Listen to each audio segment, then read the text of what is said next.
The day I walked into my office and found my business partner had locked me out of my own company, stolen my clients, and emptied our bank accounts, I thought my life was over. But what he didn't know was that I had built a secret backup plan. And over the next 6 months, I didn't just get my company back. I destroyed his career, his reputation, and sent him to prison for fraud. This is the story of the greatest business revenge in Silicon Valley history. Don't forget to subscribe. Hit that bell icon so you never miss revenge stories like this.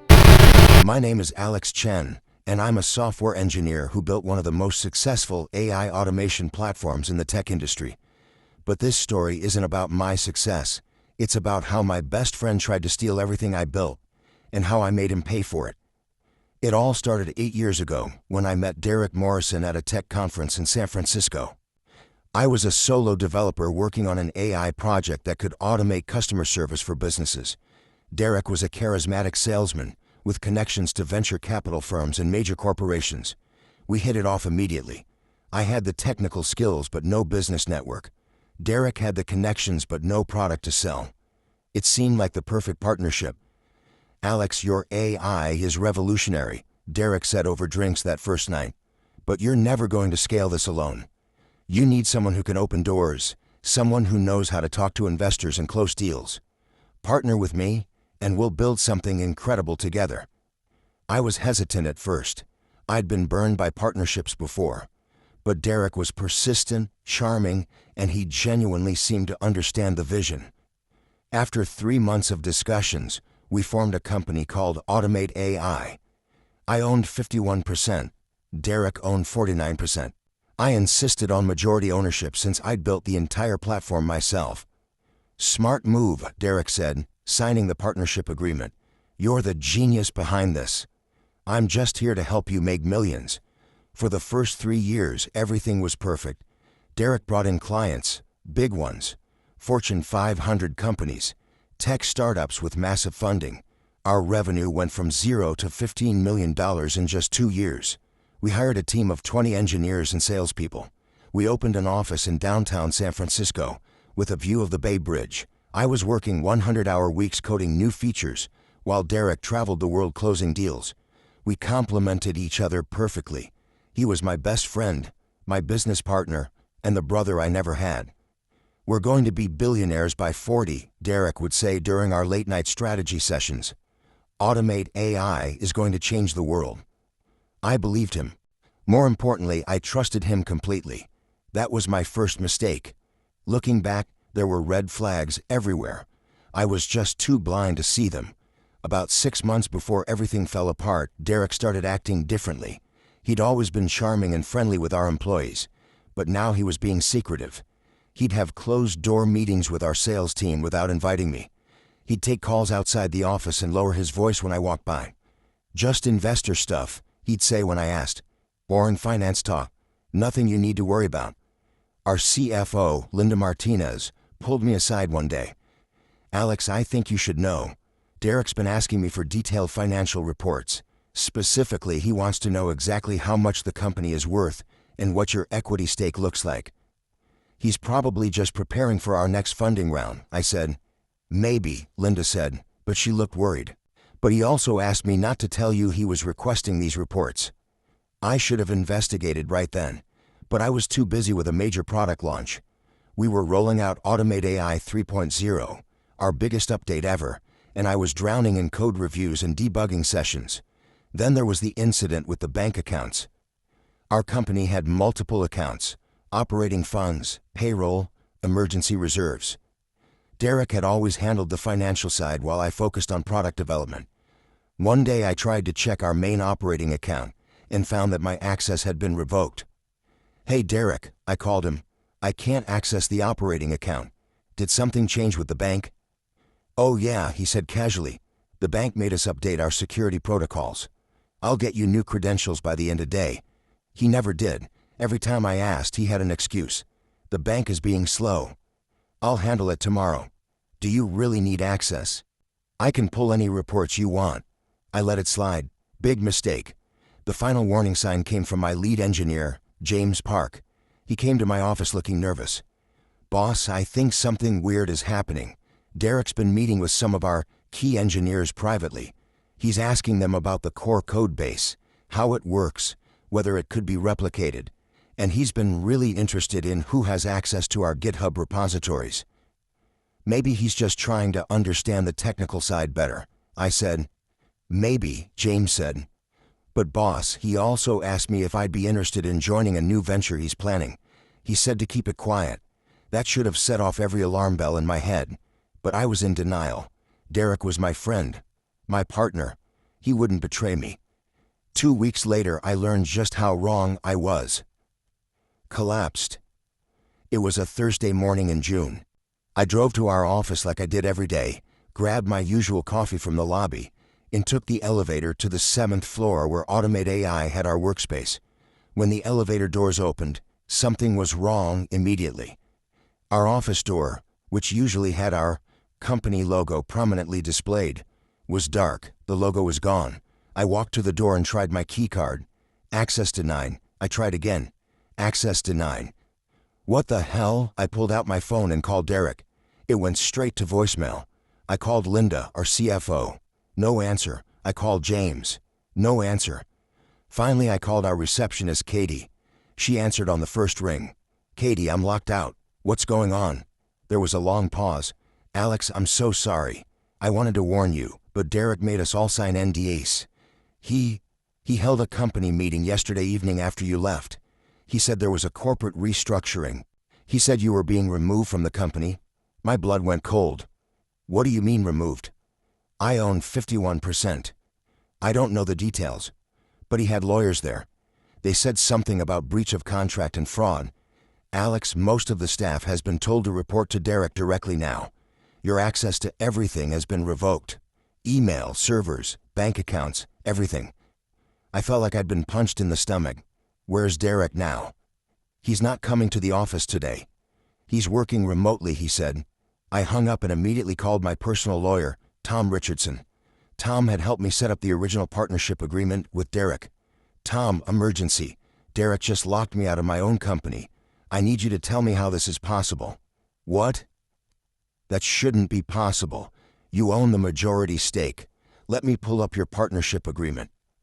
While Tom reviewed the documents, I sat in my car in the parking garage, my mind racing. How could Derek do this? We were friends. Partners. We'd built this company together. Tom called back 20 minutes later. His voice was grim. Alex, we have a major problem. There's a clause in your partnership agreement that I completely missed when I reviewed it. It's buried in the fine print. But it basically says that if one partner is found to be engaging in activities detrimental to the company, the other partner can initiate an emergency removal process with board approval. But we don't have a board. It's just me and Derek. Actually, you do. When you took your Series A funding 2 years ago, you gave board seats to 2 of your major investors. Derek must have convinced them to vote for your removal.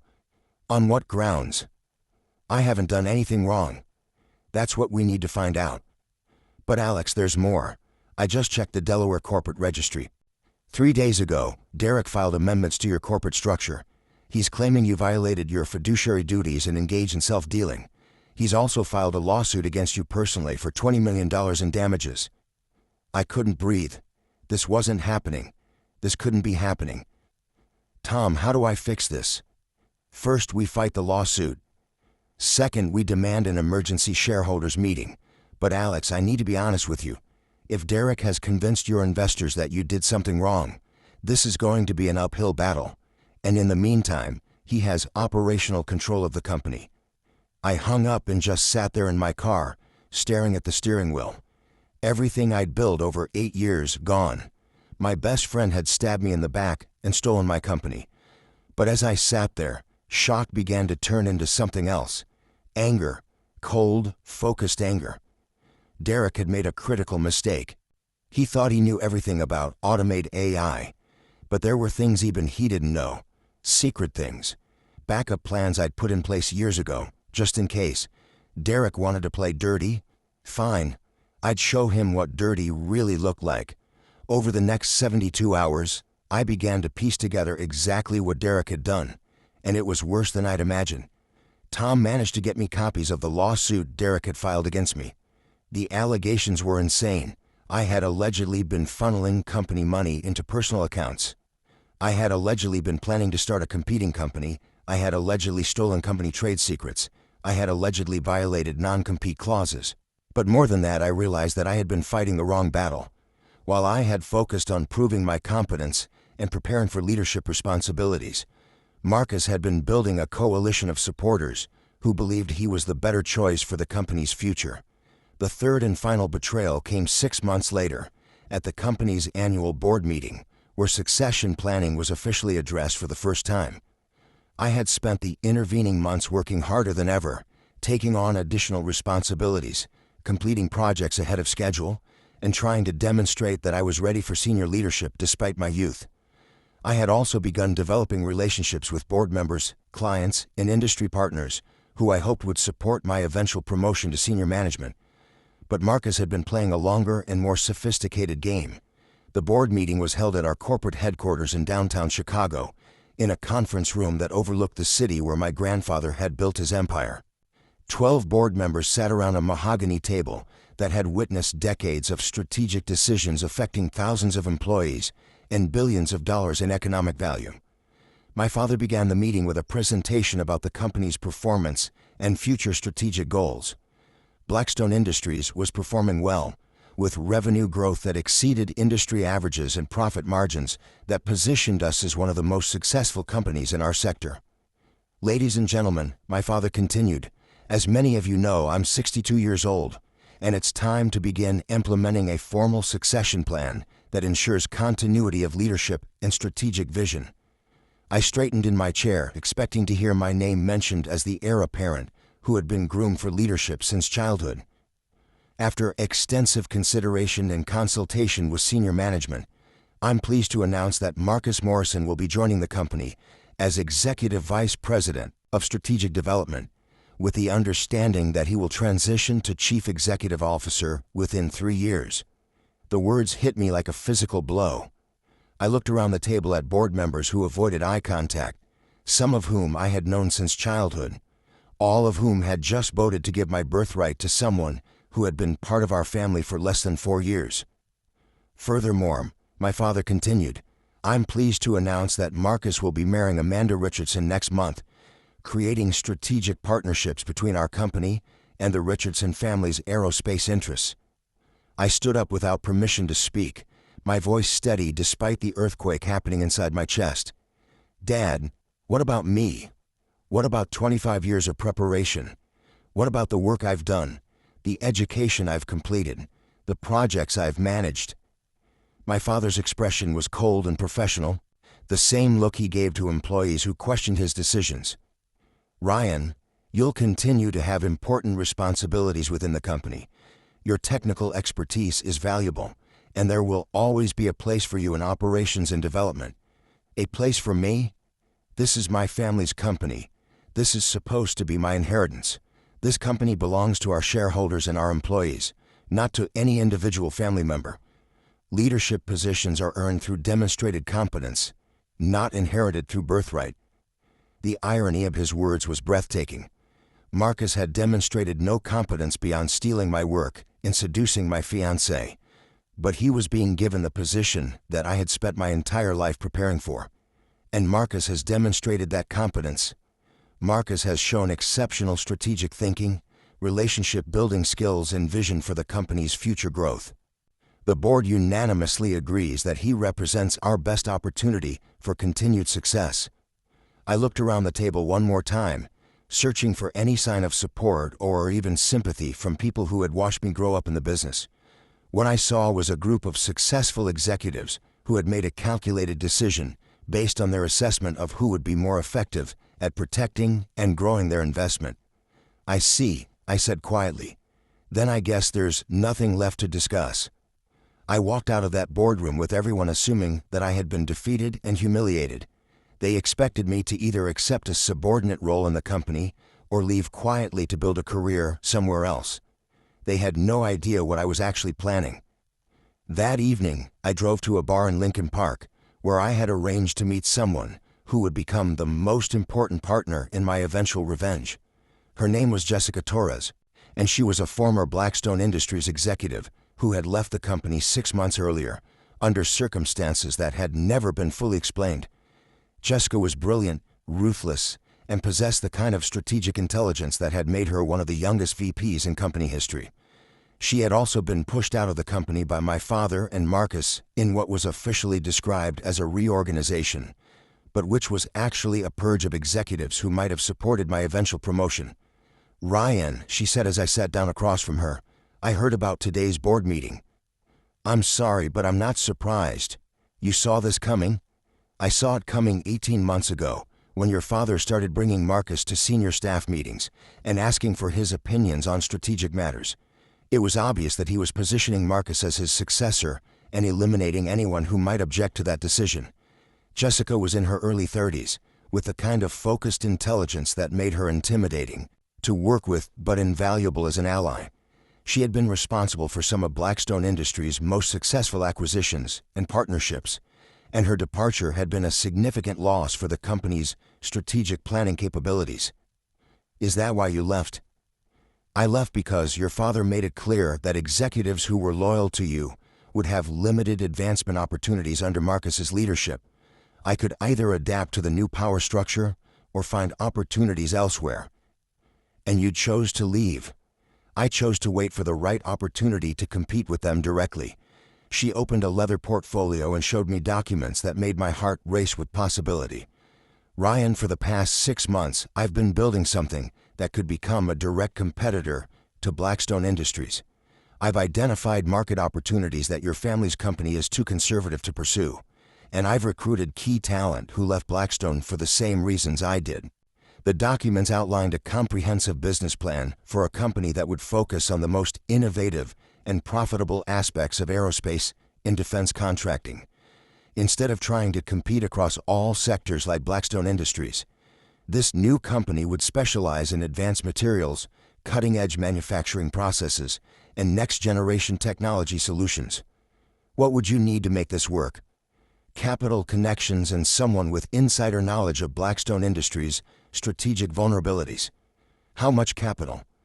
$50 million to start, with the potential to raise an additional $200 million from private investors once we can demonstrate initial success.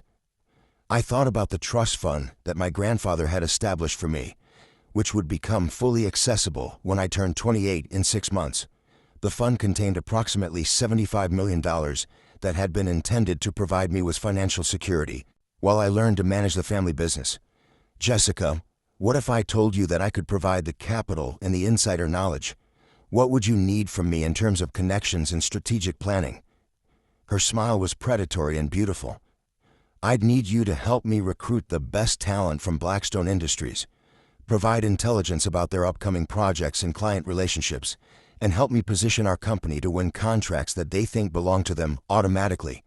And in return, you'd be the founding CEO of a company that could become larger and more successful than Blackstone Industries within 5 years. Plus, you'd have the satisfaction of beating Marcus and your father at their own game, using strategies they taught you." That conversation changed everything. Over the next 6 months, while I continued working at Blackstone Industries in my diminished role, Jessica and I secretly built the foundation for what would become Phoenix Aerospace. The name was intentional. We were rising from the ashes of our defeats at Blackstone Industries to create something better than what we had lost. My trust fund became available on my 28th birthday, and I immediately invested $60 million into Phoenix Aerospace. Jessica used her network of former Blackstone employees to recruit a core team of engineers, project managers, and business development specialists who had been undervalued or overlooked by the existing leadership. But our real advantage wasn't money or talent, it was information. During my final year at Blackstone Industries, I had access to strategic planning documents, client contracts, competitive intelligence, and internal communications that revealed every aspect of the company's operations.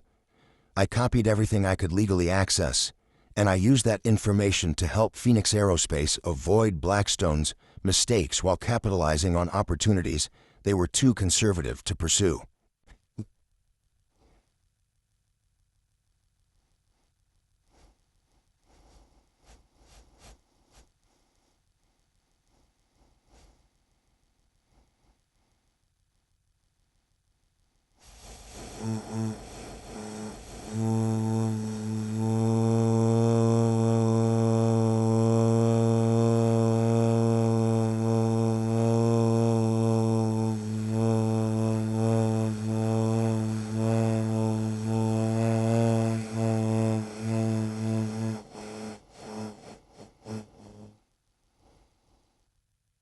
The most valuable intelligence concerned Blackstone Industries' approach to government contracting. My father and Marcus were focused on maintaining existing relationships and incrementally expanding their market share, but they were missing revolutionary opportunities in emerging technology sectors.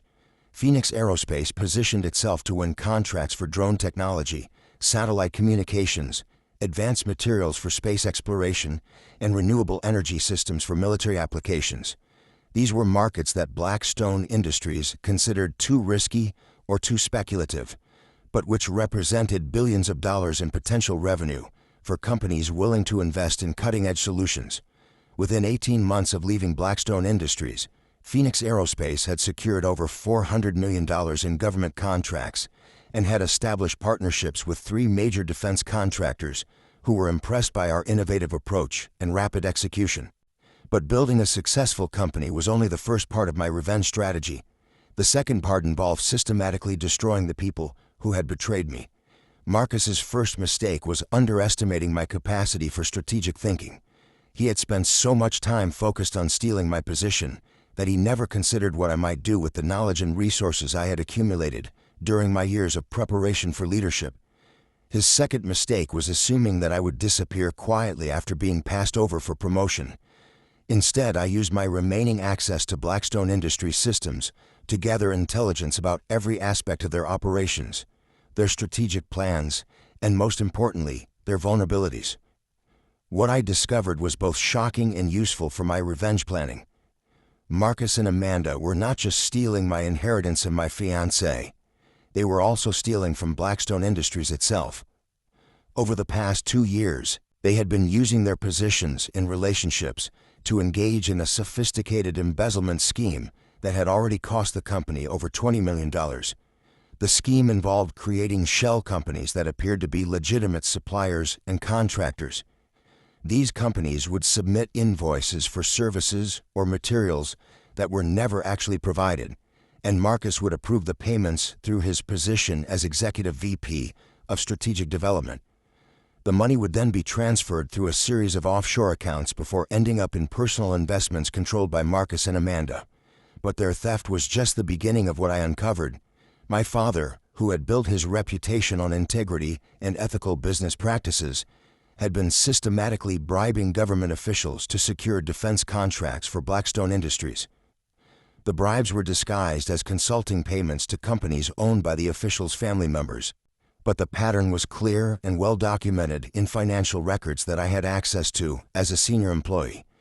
Even more damaging was evidence that Blackstone Industries had been knowingly selling defective components to the military, components that could fail catastrophically and result in the deaths of service members. The defects had been identified by quality control teams, but my father and Marcus had decided to ship the products anyway, rather than absorb the cost of manufacturing delays. This information gave me everything I needed to destroy them completely, but I had to be strategic about how I used it. If I simply turned the evidence over to authorities immediately, Marcus and my father might find ways to minimize the damage or shift blame to subordinates. I needed to coordinate my attack carefully to ensure maximum devastation. The first phase of my intelligence war involved recruiting allies within Blackstone Industries who could provide me with ongoing information about their operations and strategic decisions. Jessica's network of former employees had maintained relationships with key personnel who were unhappy with the direction the company had taken under Marcus's influence. These sources provided me with real-time intelligence about contract negotiations, strategic planning discussions, personnel changes, and internal conflicts that I could use to position Phoenix Aerospace competitively while preparing my eventual assault on Marcus and my father. The second phase involved building relationships with government officials, industry analysts, and journalists who would be crucial for exposing Blackstone Industries' illegal activities when the time was right. I spent months cultivating these relationships through industry conferences, charity events, and social gatherings, where I could present myself as a concerned industry insider who was worried about ethical standards in defense contracting. The third phase was the most complex and satisfying: psychological warfare designed to make Marcus and Amanda paranoid, stressed, and prone to making mistakes that would accelerate their downfall.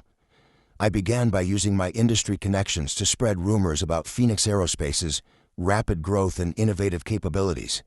These rumors were designed to reach Marcus and Amanda indirectly, creating the impression that I was building something that could threaten Blackstone Industries' market position.